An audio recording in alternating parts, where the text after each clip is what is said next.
welcome back to my channel. If you are returning, thank you, and if you're new, please do not forget to like, do not forget to comment, and do not forget to subscribe, because we like, we comment, and we subscribe. Now before we get into anything, I would just really like to apologize for being away for quite some time. The girl has been going through it, you know. The girl has been tired, overwhelmed, everything, you know. It is nothing else but school, and school comes first. So I managed to pull myself together, and I'm like, you know what, before things get super crazy again, because I think it's downhill from here, let me just film quickly and, you know, just add value and help a few people out. So now that's out of the way, let's get straight into the video. Okay, so it might be a long one, so that's why I'm going straight into the video. We are not dwelling too much on what I'm going through. This video, as you can see by the title, I'm just going to briefly speak about the requirements of studying medicine in South African universities. And just before we get into that, let me put out a few disclaimers. Disclaimer one, disclaimer one, this is not how I look when I go to hospital. This is just for YouTube. I've never put on makeup going to hospital ever. It's just not my thing, you know. So I don't look like this. You see me on campus, you see me in hospital, you see me anywhere, and you be like, oh girl, she don't look like how she look on YouTube. That's because I don't put on makeup anywhere on campus, really. So that's disclaimer number one. Disclaimer number two, this video will be primarily based on requirements for people that are currently doing grade 11 or in matric. I will touch here and there with post-matric applicants, but it's mainly for South African students and mainly for people that are doing matric or currently only have a matric.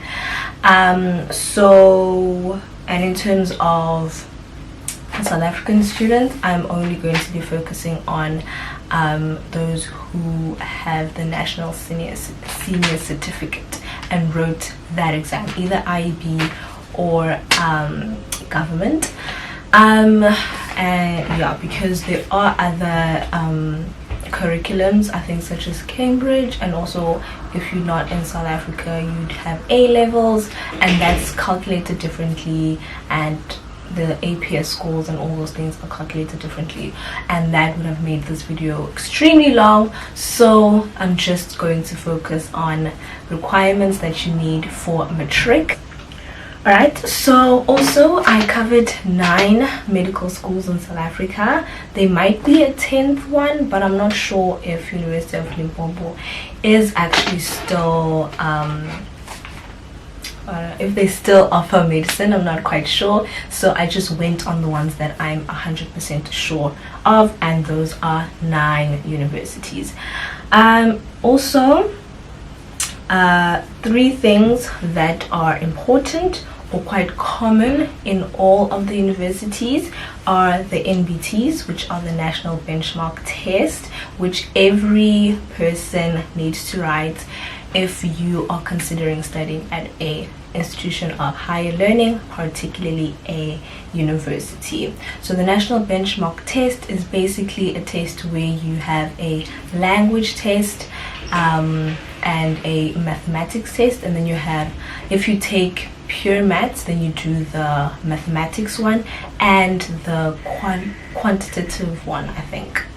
I'm not sure, it's ALQL and mathematics, right? So if you are studying medicine, obviously you need to do all 3, and then those marks are either proficient, intermediate, or basic. And in order to apply for medicine or be accepted for medicine, a lot of the universities require you to either have proficient or intermediate, definitely not basic. And then standard subjects that you need to have taken in order to apply or be, what's the word,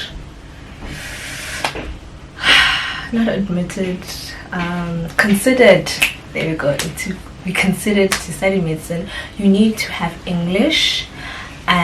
English either as a home language or as a first additional language. Some universities strictly want English as your home language, but others also, if you have taken it as a first additional language, you need to have taken mathematics, whether you're calling it core maths, pure maths, whatever, mathematics.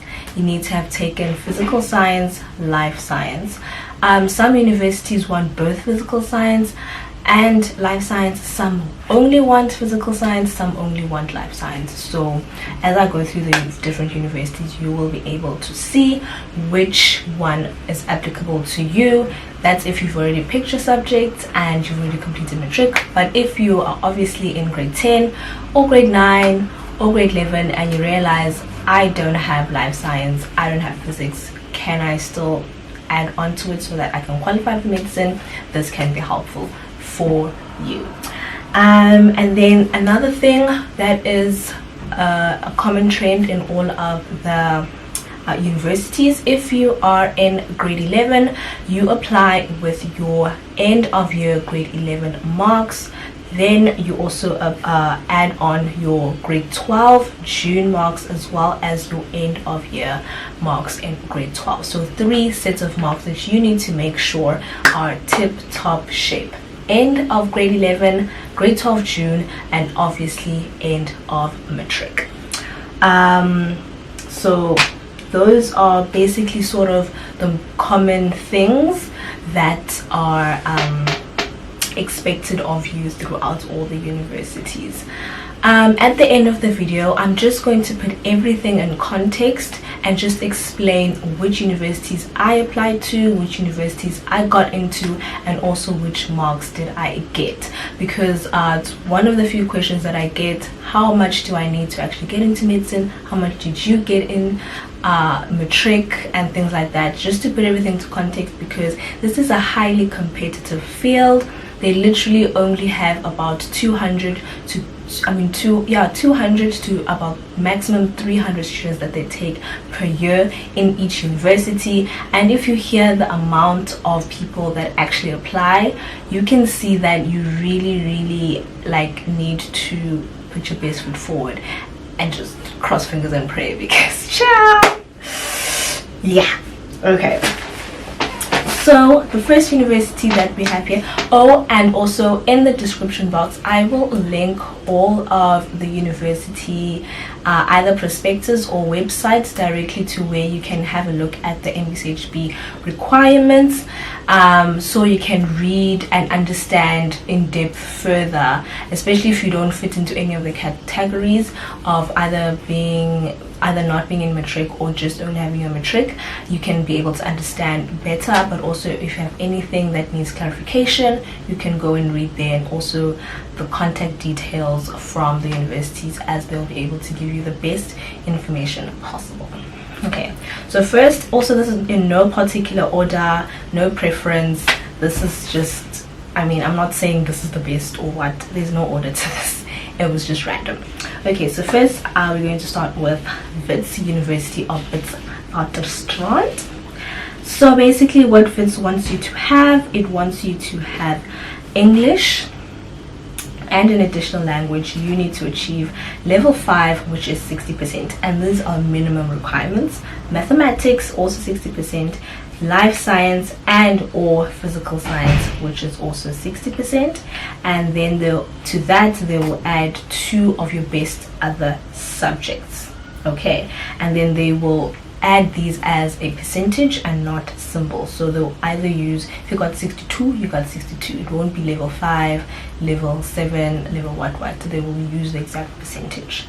And then they will also use your NBTs, but they only use your NBTs if you are in matric and you have no other bachelor's degree. So if you have already done a bachelor's degree, they will not consider any national benchmark test. But if you're straight fresh from matric, they will consider your national benchmark test, and the marks that you get end of matric plus your NBT will weigh 50-50.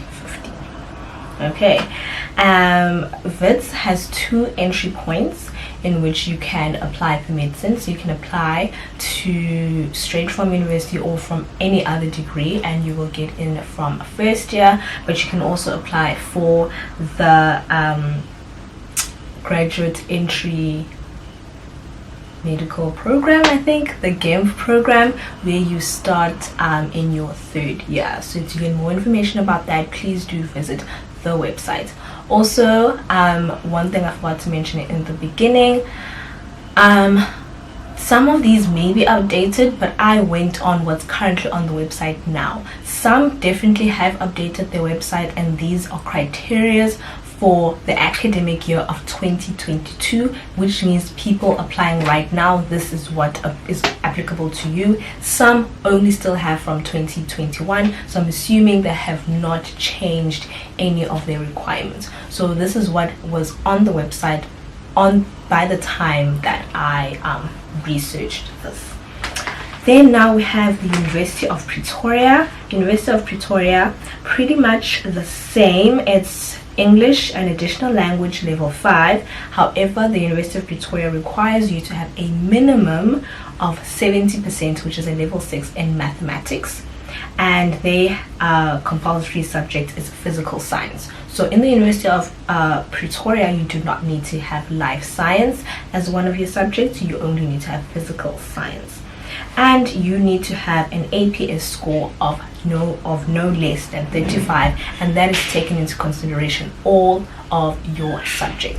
An APS score is basically where they tally up all of your subjects according to the level. So if you got a level 5, level 6, level 7, they'll add that up, and that makes an APS score. So your APS score should not be less than 35 when you want to apply for medicine at the University of Pretoria.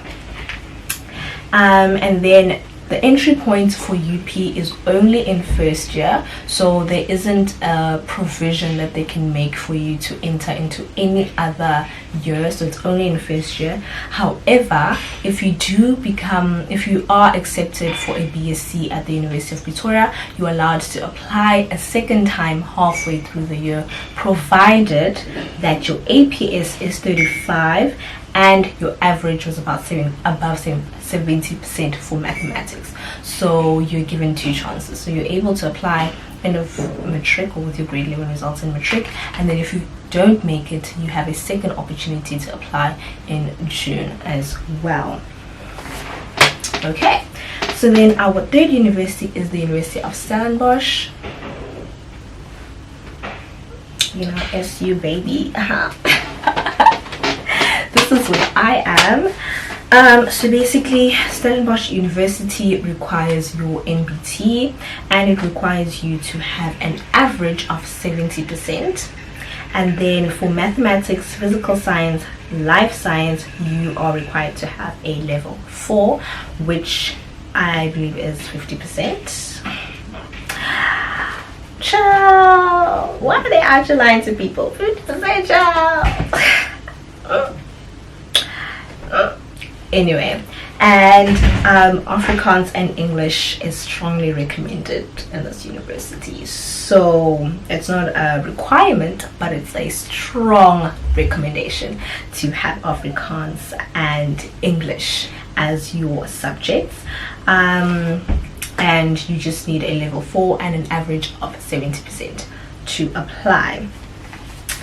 And then in terms of areas of entry, there's definitely only one area of entry, which is in first year.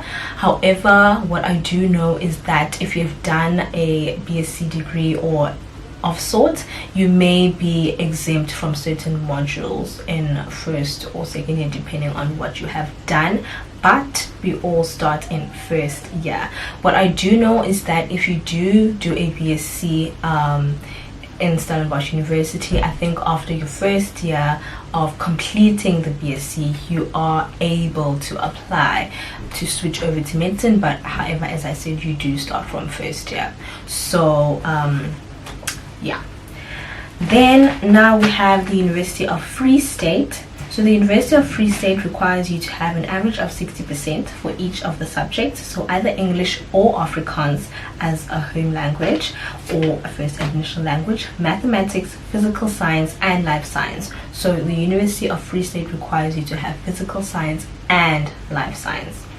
And they want an APS score of at least 36, right? And if you're a senior student or a post-matric, postgraduate student, they have a completely different category relating to how they accept you. I also didn't see anything with regards to NBTs on the website, but as I said, it is of utmost importance that you do write your NBT test, regardless of whether that university wants an NBT or not. It is something that you do need to consider. So now we have SMU, which is Sefako Makgatho University, and they are honestly they have the highest requirement, which they require you to have a level 6, which is 70% for all the compulsory subjects, being English, mathematics, physical science, and life science, and a minimum APS of 35. So for all of your subjects, or the compulsory subjects for medicine, you need to have achieved minimum 70%. So the stakes are high there at SMU. Hey, the stakes, sweetie, are high. Okay. Right, so now we go to UCT, the University of Cape Town. So now the University of Cape Town, their requirements are quite complex. So for this one, I definitely suggest that you do have a closer look, because they basically, what UCT is doing here, they're already telling you, sweetie, listen, we'll consider you, but you're not the best, you know. So they have already graded through guaranteed admission and probable admission, and then also like a consideration. So you already know where you lie, basically. Rude, but I guess it saves us the tears. So you have so it has 3 bands. So you have band A. So band A is guaranteed admission. So in order to have a guaranteed admission at the University of Cape Town for medicine, you need to have a minimum 792 FPS score. So the FPS score is pretty much the same as an APS. However, I think here they calculate using the actual percentage instead of the level. Sorry, my face is just quite itchy, child. I'm not sure why. Okay, so they require, so they use, so if it's 68, they'll be like 68, 72, 91, 51, etc. So that's why the number is so high compared to the others where the numbers are like in the 30s. The numbers here are like in the hundreds because they actually use the percentage and not the level. Alright, so an FPS of 792 and minimum of 60% for mathematics, English as a home language or first additional language, and physical science. So here you do not need to have life science as a subject. And then you need a minimum of 50% for the next best 3 subjects excluding life orientation. And for your NBTs, you need to have achieved a proficient level. Now, UCT takes their NBTs quite seriously because the whole national benchmark test was, I don't know if it was created in UCT, but it is UCT's baby. So obviously they do take it seriously. Yeah, so for guaranteed admission, you need to have an NBT of proficient. So now in band B, where it's probable admission, you need to have an FPS of 783, and then the subjects the same as above, 60% for your main subjects, and then 50 for the next best 3, excluding life orientation. And your NBT here, you are able to apply if it was intermediate. So I think this is the category that I fell in, because one of my NBT things were intermediate. So yeah. And then band C, which is a consideration, you need 644 FPS minimum, and everything is the same as above. NBT intermediate, 60% for your core subjects and 50% for the rest of the subjects, excluding life orientation. And then here we have UKZN, the University of KwaZulu-Natal. The requirements for UKZN, you are required to have an average of 65%, like your overall average of 65%, but you need 60% for mathematics, physical science, and life science. So here they don't consider any languages. And then we have Nelson Mandela University. The APS here is 430 minimum, which I'm assuming, since it's so high, they also use percentage. And then also mathematics, physical science, English, life science, you need 60%. And then here, then we have Walter Sisulu University. Here they wrote something about matric must be your first attempt. So I'm assuming that they will only consider matric marks as from your first attempt. So I think if you do rewrites, it might be a bit more difficult for you. So they say they usually use marks from the first attempt at the NSC, and also these requirements are requirements that you need from your first attempt.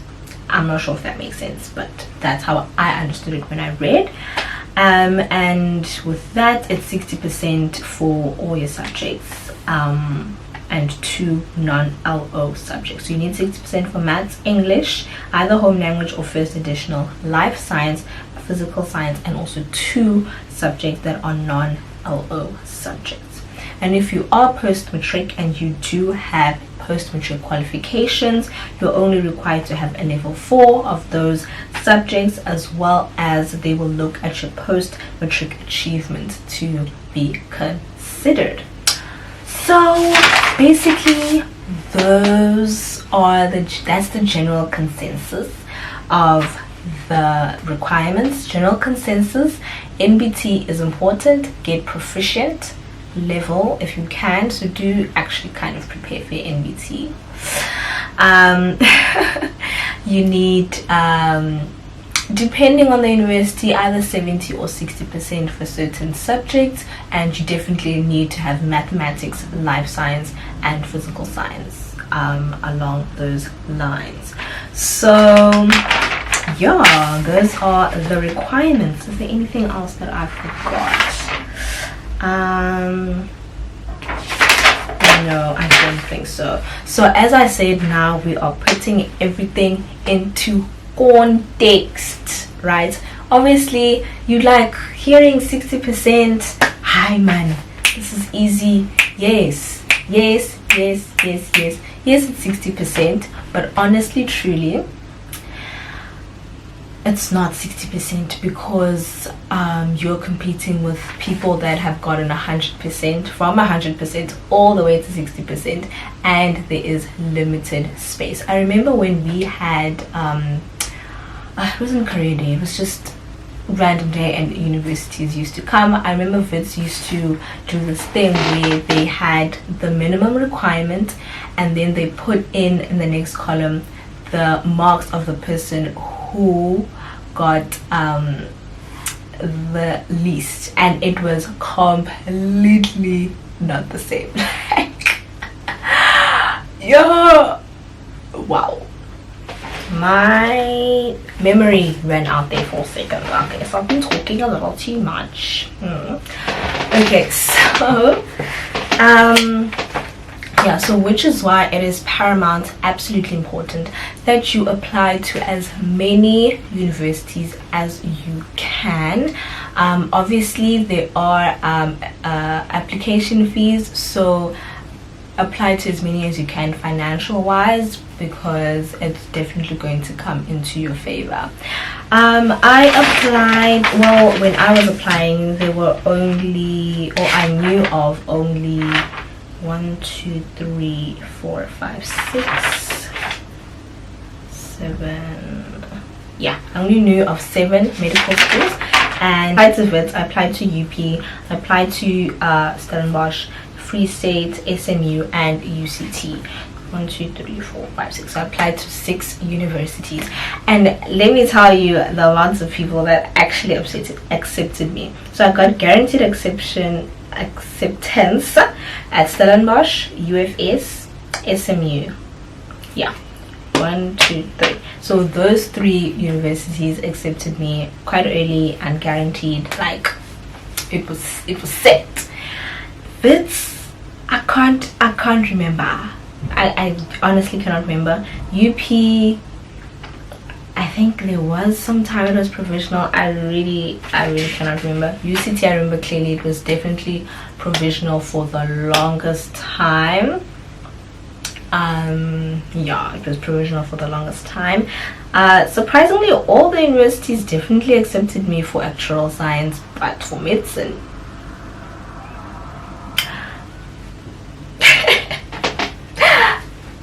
it was a little tricky, you know. And that's actually what I mean by putting it into context, because I think the requirements for actuarial science are so much higher, but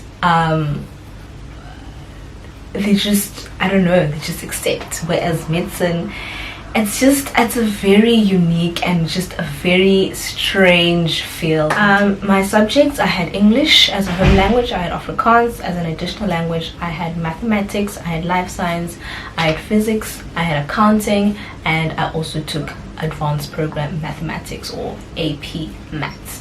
Okay,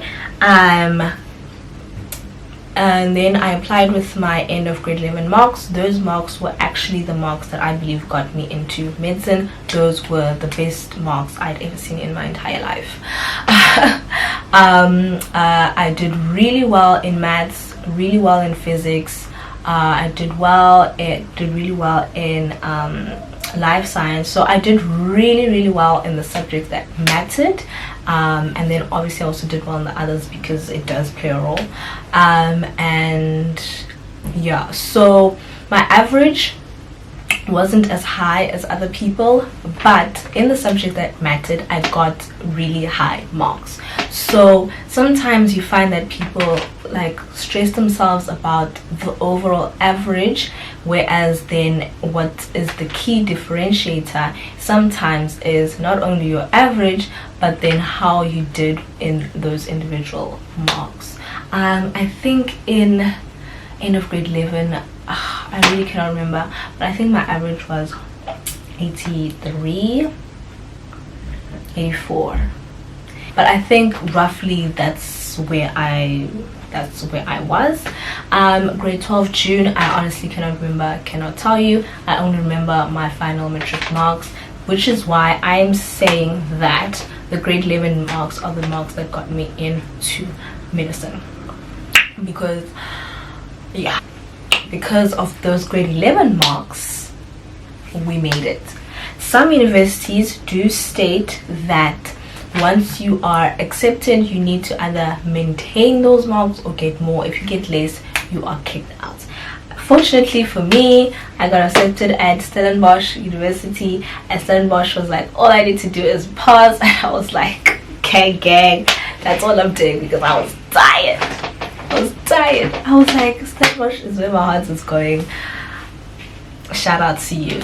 So I was extremely lucky in terms of that. So as I'm saying, I'm putting it into context. Wits, UP, UCT didn't take me, even with those marks that I got in grade 11 and in matric. So minimum requirements don't mean anything, but don't let it discourage you. Work work hard, and if you don't get into medicine the first time, try again, try other avenues, try other routes. There are plenty of people here on YouTube that have gone the BSc route, the GEMP route, and they are doctors now. It's people who we are with here, and they're doing great, doing well. So don't let anything deter you, don't let anything discourage you.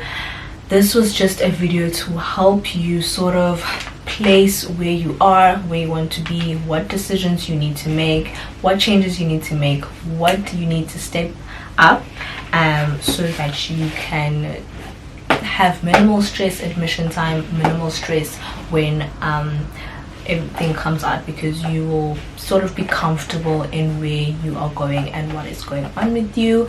And in terms of in matric you do get burnout. I got burnout, I got tired, but I did have a lot of assistance also, especially in grade 11. What helped me in grade 11 is that I identified my knowledge gaps very early, and I got a tutor in maths, and I also attended extra physical science classes, so that I pushed and boosted those marks, so that I was comfortable in applying, and also having some sort of surety and confidence that I am going to get into one of the medical schools in South Africa.